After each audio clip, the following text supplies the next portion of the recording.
In this episode, I answer the question, what happens when I can't pay my IBC policy premium? I'm Nate, I make sense out of money. This is Dollars and Nonsense. If you follow the herd, you will be slaughtered.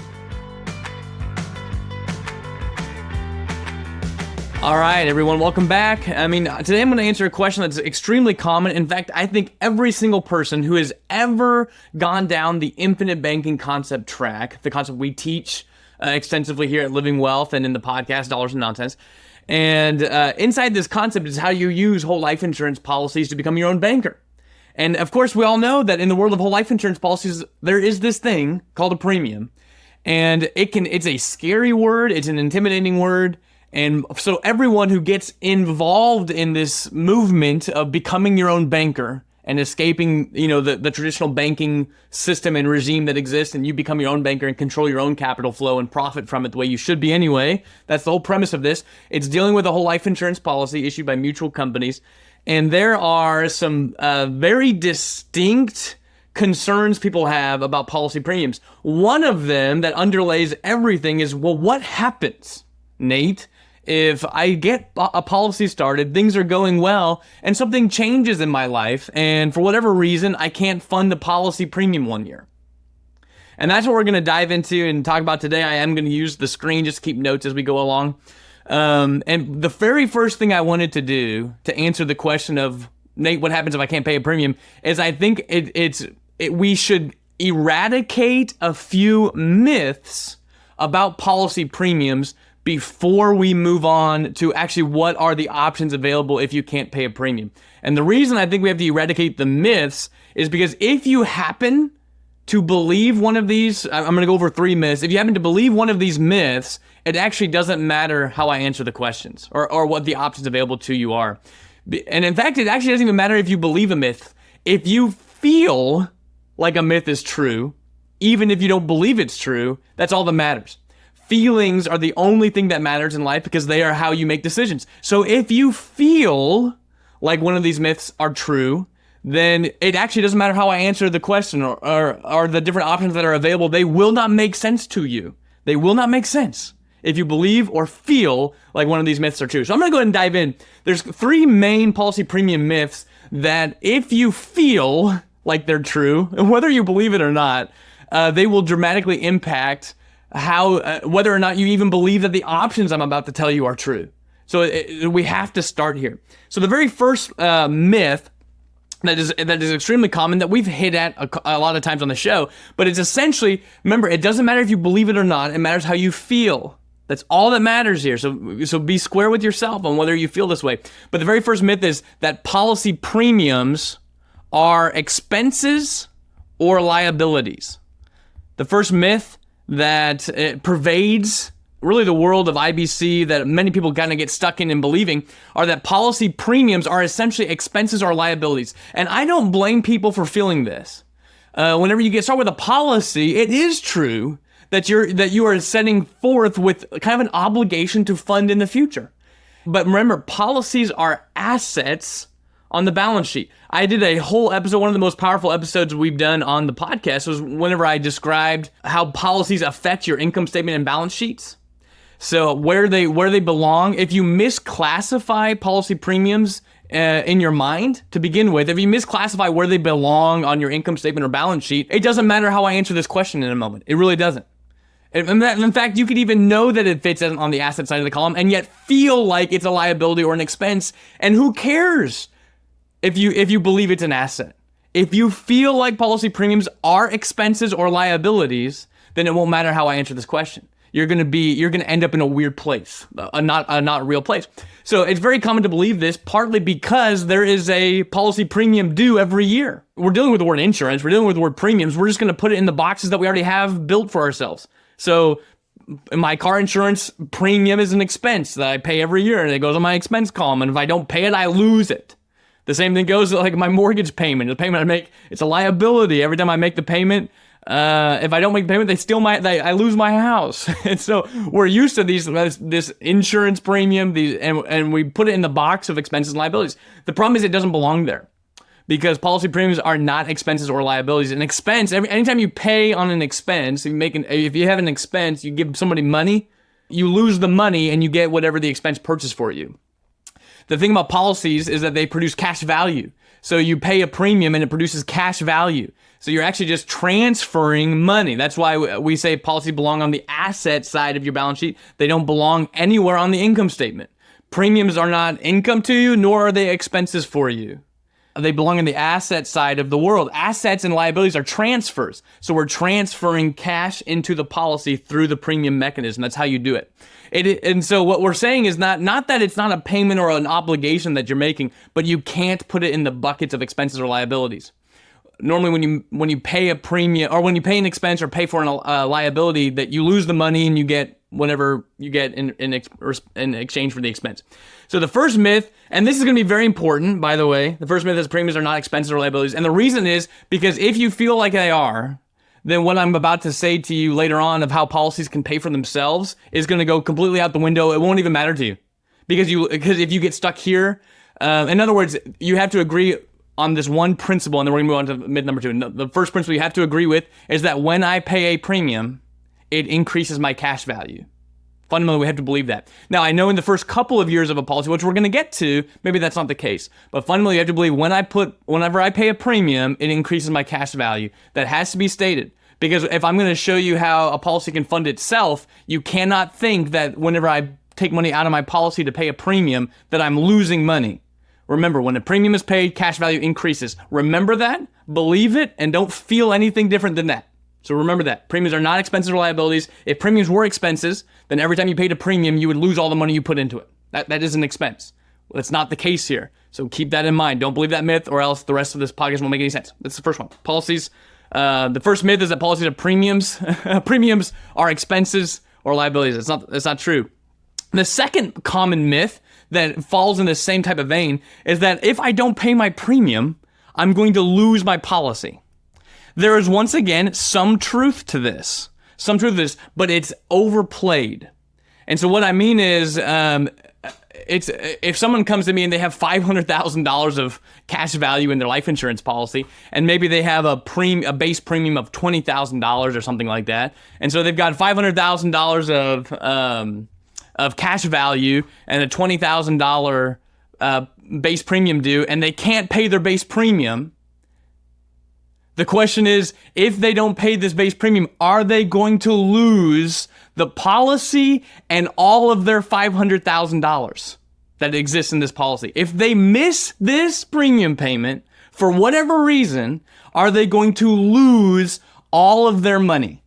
Irrevocably gone forever. And of course, I'm being a little bit facetious, but what I'm saying is that's nonsense. The base premium does have to be paid. It just doesn't have to be paid out of your own pocket. It can be paid internally using the policy itself, which we're about to talk about. But what I'm trying to bring up is that we have to get rid of this myth that essentially I can have a whole bunch of money in my policy, miss one premium, and the insurance company steals all of my money, cancels the policy, and I end up with nothing, and they have my $500,000. I'm just saying it's nonsense. Don't go there. Don't feel that way about what's going on. If you miss a premium, you don't lose a policy. Now, I will say, and what we're about to talk about too in just a moment, after we get past the myths, is that if you have taken out all of your money from the policy and there's no money in the policy, so let's say the same individual is talking to me and they have $500,000 of cash value, but they've pulled all $500,000 out in a policy loan and they can't pay their premium, then the policy will lapse if they don't pay the premium, for sure. But they don't lose their money. You don't lose your money. The insurance company did not steal your $500,000. You put $500,000 into the policy, which generated the $500,000 of cash value, and you took the $500,000 out of the policy and did whatever you wanted with it. Who knows what you did with it? Right? In other words, I had $500,000 cash value and I pulled all of it out. It's sitting in my pocket and I did something with it. I spent it. I invested. I did some things. And so if I don't, it's not, what I'm trying to bring up is that you don't just miss a premium and lose all your money. It's either there's money in the policy and you just use that to pay the premium, or there's no money in the policy and that's like having a bank account with a $0 balance. They're just going to close the account, right? And there's just no money in it. So it's not like you miss a premium, you lose all your money. That's got to be a myth. That's got to go by the wayside. And the last one I wanted to do The last myth is that there's just no flexibility in policy premiums. There's no flexibility. It's a common myth, no flexibility. And once again, people know that there's flexibility, but they feel like there's not. And so this is what I mean by that. And if you want to take our beginner's course, we talk about this somewhat as well. But every policy that's built for infinite banking has two key pieces to it. It has essentially a window that you can contribute to. That's essentially what occurs. So every policy has a MEC limit at the very top of the window, and then it has a base premium at the bottom of the window. And then there's this thing called the paid up additions rider, the PUA rider, that fills up the window space. And so every policy that's, let's say you wanted to start a $50,000 premium policy, the question is $50,000 going to be my base premium? That's kind of the minimum amount that needs to be contributed? Or is that going to be my MEC limit at the very top? And whenever you're building an infinite banking policy, the goal is, and I'm not going to go into all the details of this. You have to listen to past episodes where we talk more about this. You can take the beginner's course. We talk about this. We talk about it all over the place. But the reality is, anytime a policy is started, let's say they want to put in $50,000 of premium, that's actually essentially going to be built as the MEC limit. That's going to be the top of the window. That means that when you contribute what you want to contribute, you tell me I want to put in $50,000. I say that's great. Let's build a policy that can hold $50,000. So you want to contribute $50,000 a year in the policy, and we're going to build it to where that $50,000 is max funding the policy. That's how you get the most cash value, the most bang for your buck. The base premium is going to be way less than that, maybe something like $15,000 or somewhere in that ballpark. And so what's going to end up occurring here is you have this window of space. So whenever someone says there's no flexibility, I think what they mean is I started this $50,000 policy and I have to put in $50,000 every year, or there's going to be something bad happens. Something bad happens.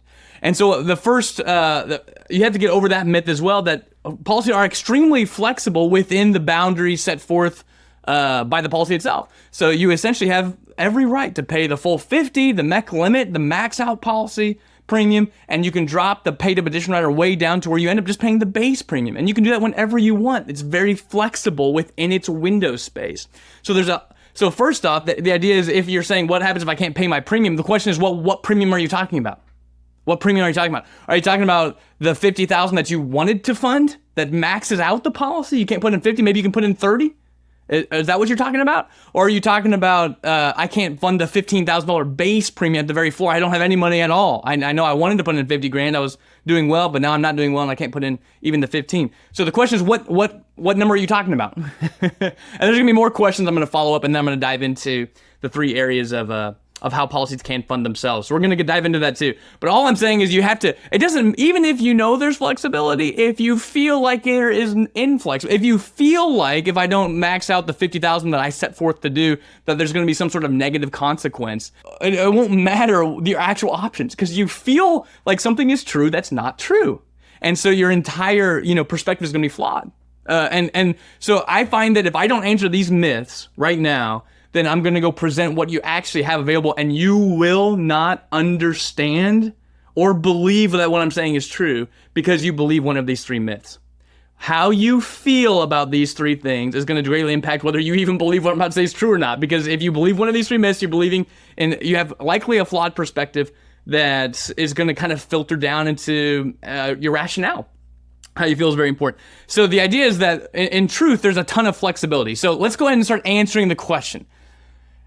The answers to the question we're gonna bring back these myths, by the way, in the answers. So to answer the question, what happens if I can't pay my policy premium? The first thing I'll ask you is what are you referring to when you say you can't pay your policy premium? Right as I mentioned, are you saying you can't fund the $50,000 that you had scheduled that you wanted to put in, but you can fund some lower amount than that? Then we say, great, you don't have a problem. You have no issue whatsoever. There's nothing to even talk about, because you have every right any year you want, no matter what you set out to do, to either contribute the max to the policy, the $50,000 MEC limit in our little instance, or the minimum of the policy, the base premium of $15,000. So if you come to me and say, Nate, I don't have $50,000, but I got $30,000 this year. I can't pay the 50, but I can pay less. Then you don't have a problem. You put your $15,000 base premium in. You put your $15,000 paid up addition rider in. So you put in 30 instead of 50. We go on our merry way. In fact, almost every company even has a catch-up provision. So if you didn't max out the MEC limit in 1 year, and let's say you have 50,000 of space, but you only filled up 30,000 of it 1 year, but the next year you actually could put in 80,000 or something, you have the ability to do that, they will let you catch up. I guess I should say not 80. I guess there's 20,000 of missed base. So let's say you can put in $70,000 next year. They would allow for that. They'd allow you to catch up the next year in most circumstances. So that's your first line of defense. Number one is to be able to pay. You just don't have to max it out. That's why some people, they give me a number that they want to put into a policy premium, but they've already accounted for in their head that number is a very low number, but that they're accounting for it as if it's the worst case scenario number. And they say, I want to be able to put in 10 grand a year, because, and in their brain, they chose that number because that's the worst case number. I can always put in $10,000 no matter what happens, even if they could technically be putting in 40 or 50 grand based on how much they're earning and what they're doing, but they wanted to play it safe and do something really low. What I'm trying to bring up is normally that type of thinking is just based on one of these myths.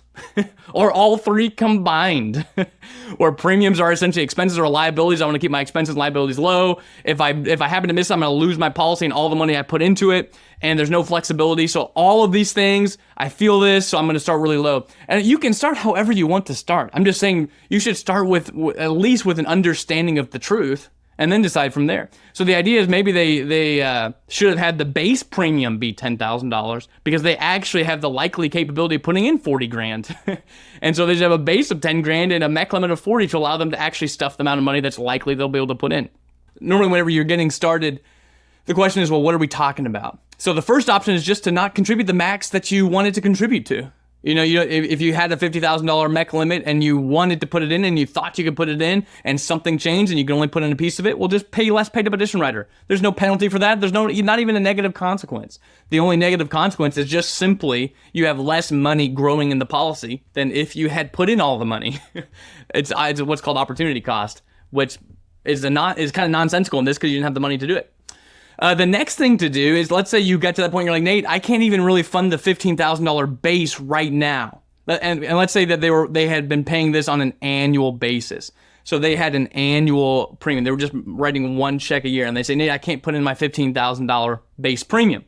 So not only can I not put the 50 I wanted to put in, I don't even have 15 available for me right now. There's another quick little option that is available if you can't pay the premium, which is just to switch the mode of premium. So if you were on an annual, let's say your policy date is October 1st, and you're like, I'm not going to have $15,000 October 1st to even pay the base premium. The first line of defense, would you like to just switch to a monthly premium instead? So if you're on an annual mode, that would be the next thing to say is, hey, why don't we just switch to a monthly amount? Can you do that instead of doing $15,000 in one check right now? Would you rather just buy some time and put in $1,200 a month or whatever it's going to amount to, $1,300 a month? And pay it monthly instead. And maybe that is the simple solution to buy them some time to get back up and running and get back and funding the way they wanted to fund. Are you tired of feeling like everyone has their hand in your pocket? At Living Wealth, we believe in challenging the status quo. After all, most of those conventional tools only seem to make someone else rich. Let us show you how to take back control by banking on yourself. Visit livingwealth.com/escape the bank. You'll receive instant access to what we call the beginner's course. This free, in-depth, easy-to-follow course teaches people how to create and profit from infinite banking. We not only discuss the philosophy and principles behind infinite banking, but also offer real-life examples to demonstrate how it works. Even folks experienced with infinite banking often tell us they learned a ton too. So, it's worthwhile regardless of your experience level. Stop letting banks and Wall Street dictate your financial future. Again, that's livingwealth.com/escape the bank to gain access to the free course today. Now back to Nate and Holly.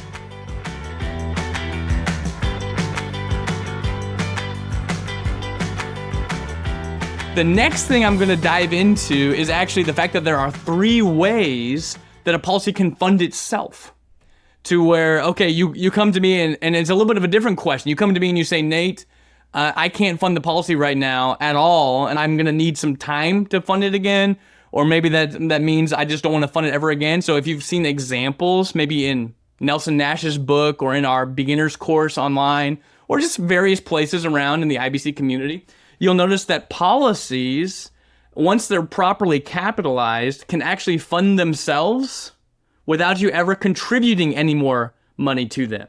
And there's 3 ways that they can do that. And so I want to share those 3 briefly with you today.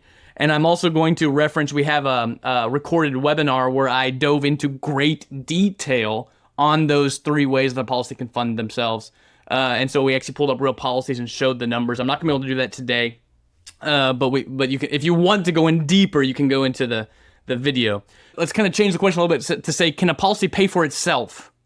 And so a couple follow-up questions to that. The first question I would ask is, well, first off, how old is the policy? How mature is the policy? That's going to help to impact, a brand new policy. If you paid 1 year of premium and then you can't fund it starting in year 2 and you'll never be able to fund it again, and you're like, I only put 1 year in and I'm out. I can't fund anymore. What are my options? You should probably just close the policy down.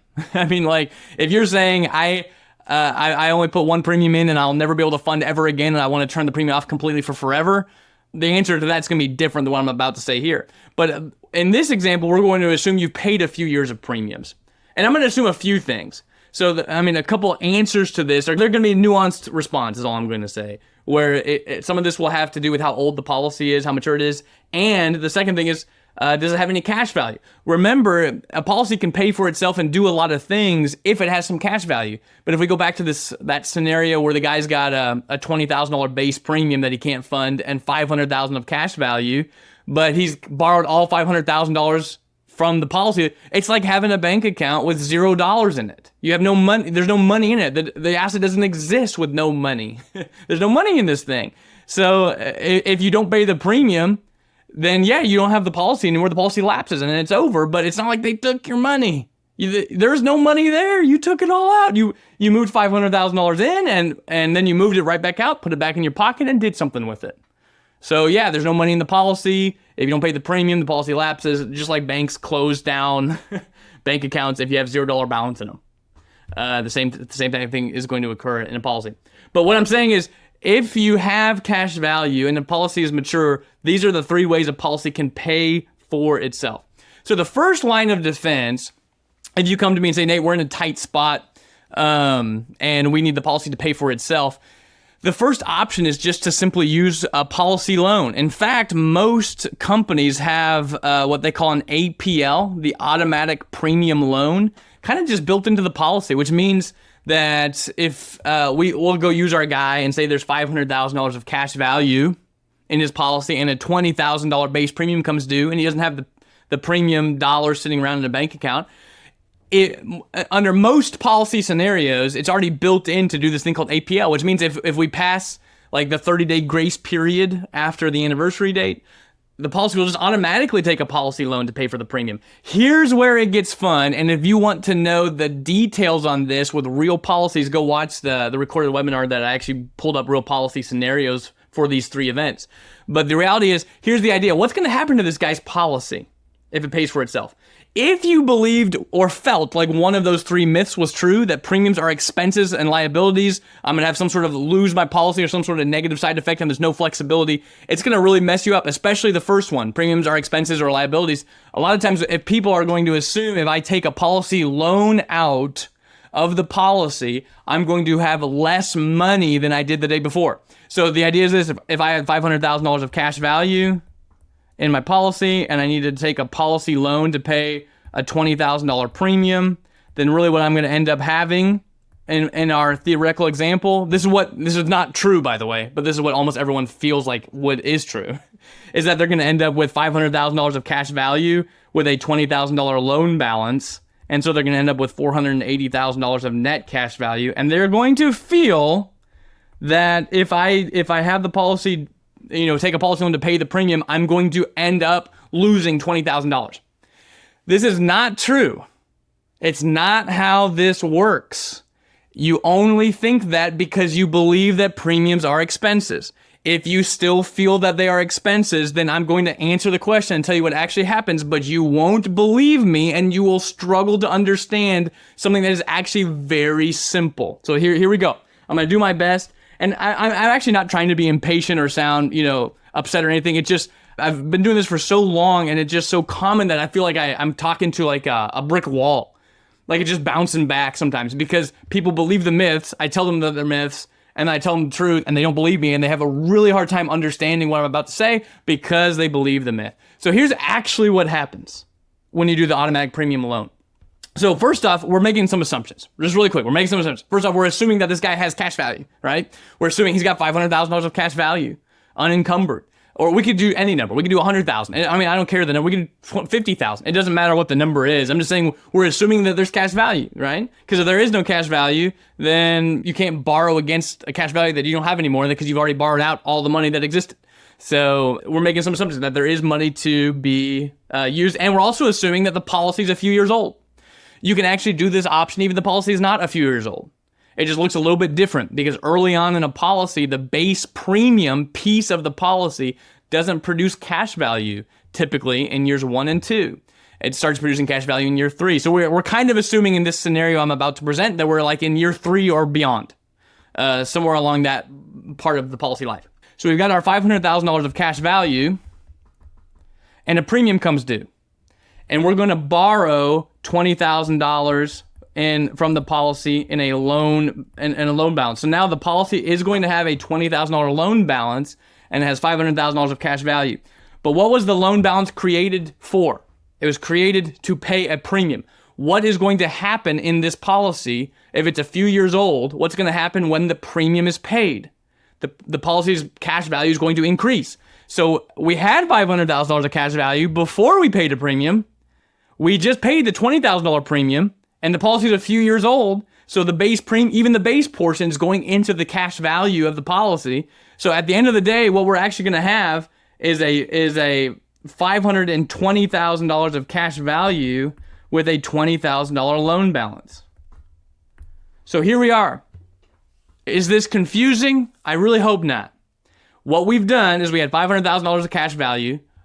We borrowed 20 grand of it to pay a premium. When the premium was paid, our cash value grew. Why? Because premiums are not an expense. If premiums were an expense and the money was, and anytime you paid a premium, the money disappeared, that would be correct. But since we all know, depends on what you feel, but we all know that when we pay the premium, the money doesn't disappear. It increases cash value. Simply the confusing piece is that, even if I borrow money from the policy to pay the premium, it also increases the cash value. Yes, it does. That's exactly right. So the first option and the most common one is just to do a policy loan. What occurs is I borrow 20 grand out of the policy to pay the premium, so I have a loan balance of 20 grand now, but my cash value grows as if I paid the premium because I paid the premium. So now I have 520 grand of cash value and a $20,000 loan balance. I'm still left with a net of 500,000 of cash value. And guess what? The policy is going to continue to grow and earn interest and dividends. And so it'll probably be like $525,000 by the end of the year, once it's earned its interest and dividends for the year. It's going to continue growing. It's going to be a great policy. So I may have $525,000 of cash value at the end of the year. I have 520 grand of cash value right now after I paid the premium, and it's going to earn me maybe another 25,000 of growth throughout the year. So I may end up with $545,000 of cash value at the end of the year with a $20,000 loan balance. Now the loan balance may accrue with interest. So maybe at the end of the year, if we're just all things considered, my loan balance would have increased by 5% or $1,000. So at the end of the year, I'll have $545,000 of cash value. $545,000 of cash value, and I'll have a $21,000 loan balance, and I did not contribute anything to the policy. It automatically happened with an APL, automatic premium loan. That's the most common one. The policy loan option is the most common one to have a policy pay for itself if you can't pay the premium, especially if it's a short-term kind of band-aid approach. Or in other words, if I think that business is tight and it's going to be tight for a couple of years, I can just borrow money from the policy to pay the premiums and kind of let the loan balance ride out. And then I especially choose this option if I'm expecting and desiring to pick back up the premiums and continue contributing in the future, as well as possibly even replenishing the account down the road, then I'll definitely choose the policy loan option. If we continue on, There's even another option, which is maybe even slightly less confusing in some ways, but once again, if you believe the myths, all of this is going to be confusing. So if you feel like any of those myths are accurate, then it doesn't matter what I say, because you're not going to believe what I just wrote on the screen. You won't believe it, because policy premiums are expenses, Nate, and if I borrow money to pay for the expense, I lose the money, and I only have $480,000 of cash value, and life is horrible. Not true, but if you believe the myth, or if you feel like the myth is true, then it doesn't matter what I say. The next thing that you'll do is what's called premium offset. And so if you decide not to go down the policy loan route, and we have the same exact scenario, the guy's got $500,000 of cash value, $500,000 of cash value and a $20,000 premium that's about to come due, let's say. You actually don't have to take a loan to pay the premium. You can actually tell the insurance company to withdraw some of your cash value to pay the premium. Once again, if we believe some myths, we're going to assume that I had $500,000, I withdrew 20 grand to pay the premium, I am left with 480. What is the faulty reasoning that just occurred though? The faulty reasoning is the same thing I talked about with the first, policy loan option. The faulty reasoning is the assumption that if I withdraw money to pay the premium, that when the premium is paid, the cash value doesn't grow. That's the faulty assumption. That's the myth part of it. So the same thing is going to apply here. Where, remember last time we had 500 grand of cash value, we borrowed 20 grand to pay the premium. So after the premium was paid, we actually had 520 grand of cash value with a $20,000 loan balance. And then the loan balance accrued with some interest for the year, and the policy accrued with interest and dividends during the year. And so you ended up with 545 grand of cash value and a $21,000 loan balance. You're about to find out that the same exact thing is about to happen practically. So in this next example, what's going to happen is we're going to take out a withdrawal to pay the premium, not actually a loan. And so we're actually are going to pull 20 grand out of the policy. So we're going to go from 500 grand to 480,000 of actual cash value. But then what happens once the premium has been paid? The 20 grand premium, remember we're assuming that the policy is a few years old, is just going to go to increasing the cash value. So we have $480,000 of cash value for a split second, but then we paid the premium and we're back up to $500,000 of cash value, and we don't have any loan balances, and it's going to earn interest and dividends through the year. So at the end of the year, we're going to have $525,000 with interest and dividends included in that number. So at the end of the first year with the policy loan option, we had $524,000 of net cash value, 545 grand of cash value minus $21,000 in loan balances. At the end of using option number 2, we end up with $525,000 of net cash value at the end of the day. And these are all just approximations. And so you go watch the real video to go dive into a lot more detail. But what I'm trying to bring up here too is that, so this option, the premium offset, is a little bit, and the withdrawal option is a little bit easier maybe to understand in some ways, because you don't have to deal with policy loans. But the problem is that you can never replenish the withdrawals. So like with a policy loan option, if I borrowed 20 grand for 2 years to pay the premiums, and then I want to pick it up later on, and I even want to replenish the 20 grand each year, so 40,000 that I'd taken out, I can do that, and the policy looks exactly as if I had put all the money in the whole time, because I didn't actually withdraw any money. I just borrowed against the policy to pay the premiums, and whenever I repaid the policy loans and picked back up the premium, it looks like all the premiums have been paid the whole time. The premium offset, or the withdrawal option, we withdraw money to pay the premiums, but we don't get to replenish the withdrawals. The second option is more of a long-term focus, where it's more like, yeah, Nate, I paid 5 or 7 years of premiums, something like that. I put in a lot of money, and I'm about to retire, or things are going to change, so I really just don't think I'm going to be able to fund the policy again. Let's just do premium offset from here on out.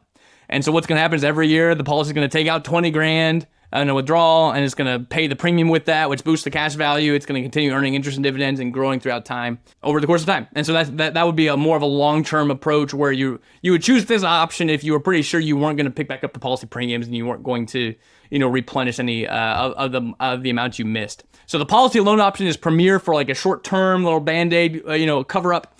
The premium offset or withdrawals is more of a long-term focus. And the last one is called reduced paid up. Reduced paid up. An RPU. And this one is actually the only way. So the first two, you're having the policy pay for itself. You don't actually turn off the premiums. You just don't fund them out of your pocket. The policy funds itself. And it's great. This option, the reduced paid up option, actually turns off the premium. The premium is gone forever. So you have $500,000 of cash value, and a $20,000 premium comes due, and you just say, hey, Nate, I don't want to pay the premium. In fact, I never want to pay a premium again. And so I'm gonna choose the reduced paid up option. And what this option does is it essentially creates the policy, it morphs the policy into what's called a paid up policy. It does that by reducing the death benefit. So maybe this guy had a $2 million death benefit with $500,000 of cash value, and he elects to do his reduced paid up option, and maybe the death benefit shrinks down to $1 million or something like that. So now he's got $500,000 of cash value with $1 million of death benefit. But the premium goes away. There is no more premium. The policy is fully paid up. And so you shrink the death benefit down to where the policy is fully paid up. The cash value is still going to earn its interest and dividends. Let's say it's $25,000 of interest and dividends for the year that it's going to earn on its $500,000 of cash value, and so it's going to continue to grow, and it'll have $525,000 of cash value that year as time goes on after the interest and dividends are paid. And so what's going to essentially occur in the reduced paid up option is a similar approach, but this one is what we call like the nuclear option. This is the one like saying, hey, I never want to pay a premium again. I know I don't want to pay a premium again. And so I'm just going to do what's called reduced paid up, turn off the premium. It's very simple. And you can actually do this anytime you want to, even if the policy is not old. The reduced paid up option is available at any time. You can just turn off the premium completely and do what's called a reduced paid up option. The problem is if you do this option in the first 7 years, you actually violate the MEC rules. So if you do that, if you do the reduced paid up option in the first 7 years, you violate the MEC rules, and so the policy will become a MEC because it won't pass the 7-pay test, which is the MEC test that the IRS uses to determine whether a policy can be called life insurance and grow tax-free or not. So I'm not going to dive into all of the details of that, but essentially, you can do it anytime. You can do it in year 2. You can do it in year 3. It would probably result in the policy becoming a MEC if you were to do the reduced paid up option in the first 7 years. So it's not uncommon if someone wants to turn it off in year 4, they'll do premium offset for a few years and then do reduced paid up in year 7.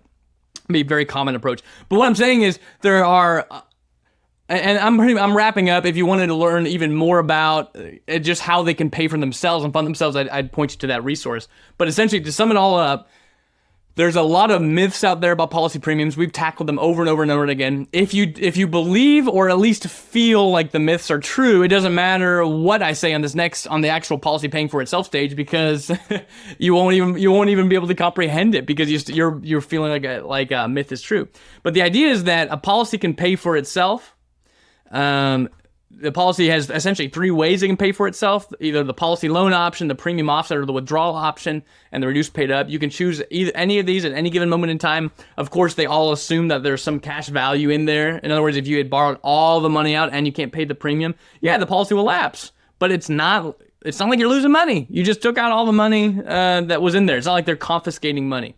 So if you can bypass the myths that premiums are expenses or liabilities, that if I have a whole bunch of cash value and I miss a premium, then I'm going to lose all my money and my policy is going to disappear and they confiscate all the cash value. And if you also get rid of the myth of no flexibility, that if I set out to put $50,000 into a policy, I have to put in $50,000 or negative consequences occur with no flexibility. If you believe any of those things or feel like they're true, that's the first thing we have to uproot, and then we can start talking about what your actual options are. The first and most obvious one is just put in less money. The policies are flexible. Put in less than what you'd hope to put in. Switch the premium mode from an annual mode to a monthly mode or something like that. Those are the low-hanging fruit options. If those don't suffice, then the next one would be policy loans. Just borrow money from the policy cash value, use that to pay the premium. The cash value will go up. You'll have a loan balance, and you can repay the loan anytime you want.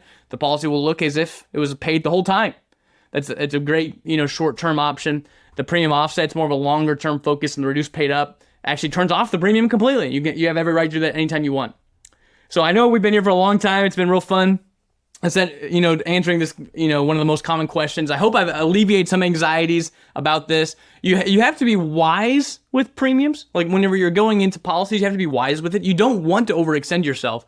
But the reality is most people think it's easier to overextend themselves than it actually is. But it happens. Some people's businesses just completely fail. It happens. Where maybe you were making $200,000 a year and then suddenly you're making like $40,000 or $50,000 a year, and you bought a policy at that other pace and you borrowed all the money to kind of support your business, and so there's not really much money in the policy, and then the business kind of fails, and yeah, you might end up having the policy lapse. And it's not the worst thing in the world to happen. Life is life. Business is business. Things do happen. Negative things happen in general, but essentially what I'm saying is it's for most people, it's far easier to undershoot their policy than it is to overextend themselves in most instances. And the reason why most people try to push back from opening policies and paying, the premium that they probably should be paying to implement IBC is because this one question lays unanswered in their minds. So I hope I've alleviated some concerns. Once again, I believe that infinite banking and what you can do with these policies is one of the most powerful things in the world to do. I've seen it transform my life. I've seen it transform many, many clients' lives. Just by simply having this be the foundation for your life. It presents to us a bright future where we are in control of so many aspects of the financial world that we normally don't get to control. So while I certainly love it, you have to be wise with it, stop believing myths, and let's get after it. If you are enjoying this show, man, it would mean the world to us if you would like, subscribe, review, rate, anything that you can do to increase the awareness of our show and get the word out there. I believe we're putting out some of the best IBC-focused content in the country, if not the best. And the best way to get that out there is for you guys, the listeners, to help support the show in any way that you can. We appreciate it so much. It's a joy to be able to do this, and I hope you enjoy it. This has been Dollars and Nonsense. If you follow the herd, you will be slaughtered. Listener, one last thing before you go. Start your journey towards financial security and wealth today. Visit livingwealth.com/escape the bank. Upon completing this course, you'll have all the information that you'll need to see if infinite banking is right for you. Again, go to livingwealth.com/escape the bank.